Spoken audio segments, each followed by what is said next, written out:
Friends, எல்லாரும் எப்படி இருக்கீங்க? வாங்க இன்னைக்கு ஈஸி பட் டேஸ்டியான ஒரு முருங்கைக்காய் மாங்காய் சாம்பார் பார்க்கலாம். இப்போ நான் என்ன பண்ணியிருக்கேன்னு பார்த்தீங்கன்னா, ஒரு ஆளாக்கு தோரம் பருப்பு அதை அரை மணி நேரம் நல்லா கழுவிட்டு தேவையான அளவு தண்ணி ஊற்றி ஊற வச்சேன். ஸோ இப்போ நம்ம ப்ரெஷர் குக் பண்ணி எடுத்துருக்கோம்.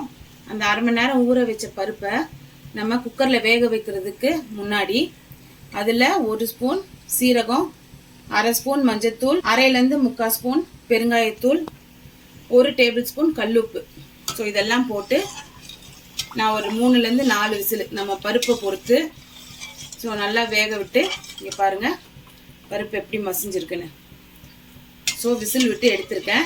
எடுத்துட்டு நான் இப்போ சாம்பார் வைக்கிற பாத்திரத்தில் அந்த பருப்பை மாற்றி வச்சிட்டேன். இப்போ ஸ்டவ்வும் ஆன் பண்ணியிருக்கு.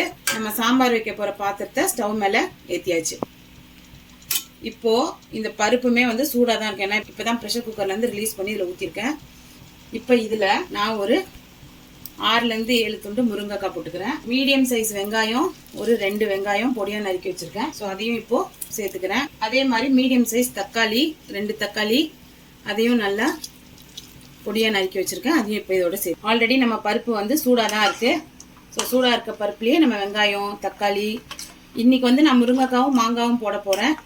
இந்த சாம்பாரை பொறுத்த வரைக்கும் நீங்கள் எந்த காய் வேணால் போடலாம், நல்லாயிருக்கும். சௌச்சௌ போடலாம், இல்லைன்னா பீர்க்கங்காய் போடலாம், அதுக்கப்புறம் சொரக்காய் போடலாம், வெண்டைக்காய் போடும்போது வெண்டைக்காவை தனியாக நல்லா எண்ணெயில் ஃப்ரை பண்ணிவிட்டு கிறிஸ்பியாக அப்புறமா சேர்க்கணும்.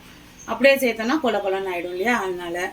அதுக்கப்புறம் உங்களுக்கு கத்திரிக்காய், கேரட்டு, பீன்ஸு, உருளைக்கிழங்கு இதெல்லாம் போட்டு ஒரு கதம்ப சாம்பார் மாதிரியும் வைக்கலாம். அது நம்ம சாப்பாட்டுக்கும் நல்லாயிருக்கும், டிஃபனுக்கும் ஊற்றி சாப்பிட நல்லாயிருக்கும். சாம்பாரை பொறுத்த வரைக்கும் நம்ம ரைஸுக்கும் வச்சுக்கலாம், டிஃபனுக்கும் வச்சுக்கலாம். ஸோ சில பேர் பார்த்தீங்கன்னா வாழைக்காய் கூட போடுறாங்க. வாழைக்காய் தோல் உரிச்சிட்டு க்யூப்ஸாக வெட்டி கூட சாம்பாரில் சேர்க்கலாம். ஸோ சாம்பாரில் நமக்கு என்ன மாதிரி இஷ்டமான காய் இருக்கோ நம்ம அந்த காய் போட்டுக்கலாம். அண்ட் இன்னொரு ஸ்பெஷலான ஐட்டம் என்னன்னு பார்த்தீங்கன்னா, குடமிளகா. நம்ம எந்த குழம்பு வச்சாலும் ஃபைனலாக நம்மக்கிட்ட ஒரு குடமிளகா இருக்கா, இல்லை அரை குடமிளகா இருக்கா, நல்லா துண்டாக சாப் பண்ணிவிட்டு இதோட சேர்த்துட்டோம் அப்படின்னா நம்ம ஹோட்டலில் சாப்பிடுவோம் இல்லையா சாம்பார், அந்த டேஸ்ட் வந்துடும். ஆனால் இன்றைக்கி என்கிட்ட குடமிளகா இல்லை, அதனால் உங்கள் வீட்டில் இருந்ததுன்னா நீங்கள் அதையும் செஞ்சு பாருங்கள், சூப்பராக இருக்கும். ஸோ நம்ம எல்லாம் போட்டுட்டோம். இப்போ எல்லாத்தையும் மிக்ஸ் பண்ணிவிட்டு மூடி போட்டு இந்த பருப்பு நுரக்கட்டி வரும் இல்லையா, கொதிக்கிற வரைக்கும் வெயிட் பண்ண. இப்போ நம்ம காயெல்லாம் போட்டுட்டோம். சாம்பார் பாருங்க சைடில் லேசாக கொதிக்க ஆரம்பிக்குது. இப்போ நமக்கு தேவையான சாம்பார் பொடி உங்களுக்கு எவ்வளோ அளவு வேணுமோ அந்த அளவு போட்டுக்கலாம். நான் இன்னைக்கு 1.5 டீஸ்பூன் சாம்பார் பொடி போடுறேன். 1.5-2 டீஸ்பூன் போடுறேன். உங்களுக்கு காரம் ஜாஸ்தியாக வேணும், இல்லை உங்கள் மிளகா பொடியை பொறுத்து, உங்கள் மிளகா பொடி ரொம்ப காரமாக இருக்குது அப்படின்னா கொஞ்சமாக போட்டுக்கோங்க. இல்லை நார்மலாக தான் இருக்குது காரம் அப்படின்னா அதுக்கு தகுந்தாப்புல போட்டு. ஸோ நார்மலாக சாம்பார் வைக்கிறதுக்கு 1-1.5 டீஸ்பூன் சாம்பார் பொடி போட்டுக்கலாம். இல்லை உங்களுக்கு காரம் கம்மியாக வேணும்னா 1 ஸ்பூன் போட்டுக்கோங்க. அதிகமாக வேணும்னா 2 ஸ்பூன் வரைக்கும் கூட போட்டுக்கலாம். இந்த காரம் உப்பெல்லாம் அவங்கவுங்களோட டேஸ்ட்டுக்கு தான். ஸோ இன்றைக்கி நான் 1.5 டீஸ்பூன் சாம்பார் பொடி போட்டிருக்கேன். சாம்பார் பொடி போட்டோன்னே இதை நல்லா இந்த பருப்போட இந்த சாம்பார் பொடி மிக்ஸ் பண்ணி கொடுக்கணும். இந்த குழம்புக்கான கெட்டி தன்மை இருக்கு இல்லையா, இதுவுமே நம்மளை பொறுத்த அளவுக்கு தான். சில பேருக்கு தண்ணியாக சாம்பார் ஊற்றி சாப்பிட பிடிக்கும், சில பேருக்கு அப்படியே கட்டியாக ஸ்பூனில் எடுத்து போட்டு பசஞ்சு சாப்பிட்ற மாதிரி பிடிக்கும். ஸோ இன்றைக்கி நம்ம வைக்க போகிறது ஒரு நார்மல் குழம்பு கன்சிஸ்டன்சியில் வைக்க போகிறோம். ஸோ காரம், உப்பு, தண்ணி எல்லாம் உங்களுக்கு எந்த அளவுக்கு வேணுமோ அந்த அளவுக்கு அட்ஜஸ்ட் பண்ணி ஊற்றிக்கோங்க. இப்போ நம்ம சாம்பார் பொடி போட்டுட்டோம். இதை நல்லா இதோட மிக்ஸ் பண்ணிவிட்டு அவ்வளோதாங்க, மூடியை போட்டு மூடிடலாம்.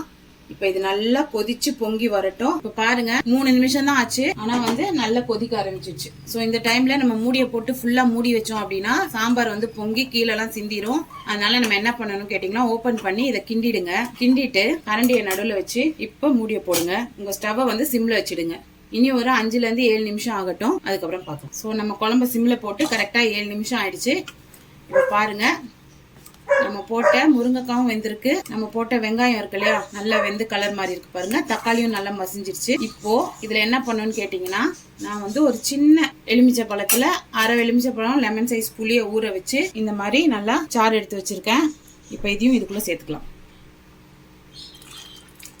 நார்மலா நம்ம சாம்பார் வைக்கணும் அப்படின்னா நம்ம ஒரு சின்ன லெமன் சைஸ் புளி ஃபுல்லா ஊற வச்சு அதை வந்து நல்லா கரைச்சி புளிச்சாறு வந்து சேர்க்கணும். இன்னைக்கு நம்ம வந்து இதுல மாங்காய் போட போறோம். ஸோ மாங்காயில வந்து எப்படியும் வந்து கொஞ்சமாவது புளிப்பு இருக்கும். ஸோ நம்ம தக்காளி போட்டிருக்கோம். இப்போ புளியும் அதிகமா ஊத்திட்டோம், அப்புறம் மாங்காயும் போட்டுட்டோம்னா ரொம்ப புளிப்பாயிடும். அதனால தான் மாங்காய் போட போறீங்க அப்படின்னா அந்த குழம்புல ஓரளவுக்கு புளியை வந்து கொஞ்சம் கம்மி பண்ணிட்டீங்கன்னா டேஸ்ட் வந்து பேலன்ஸ் ஆயிடும். அதனால தான் இன்னைக்கு வந்து நான் சின்ன லெமன் சைஸ்ல அரை லெமன் சைஸ் புளி எடுத்து கரைச்சி ஊத்திருக்கேன். நீங்க மாங்காய் போடல நார்மலா சாம்பார் வைக்க போறீங்க அப்படின்னா ஒரு சின்ன லெமன் சைஸ் புளியை தண்ணியில ஊற வச்சு அதோட சாறு எடுத்து இதோட சேர்த்துருங்க. ஸோ இப்போ அவ்வளவுதான். இதை நம்ம மூடி வச்சிடலாம். மூடி வச்சுட்டு உங்க ஃப்ளேமை வந்து மீடியம்ல வச்சுக்கோங்க.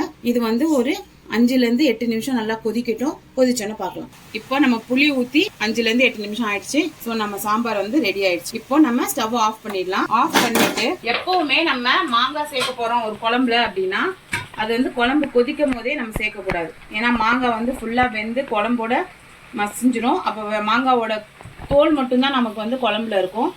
மாங்காய் வந்து ஃபுல்லாக அதோட மிக்ஸ் ஆகி அதோட டேஸ்ட்டே மாறிடும், குழம்போட டேஸ்ட்டே. ஸோ நம்ம ஸ்டவ் ஆஃப் பண்ணதுக்கப்புறம் நான் வந்து இந்த அளவுக்கு மாங்காய் வந்து பீஸ் பண்ணி வச்சுருக்கேன்.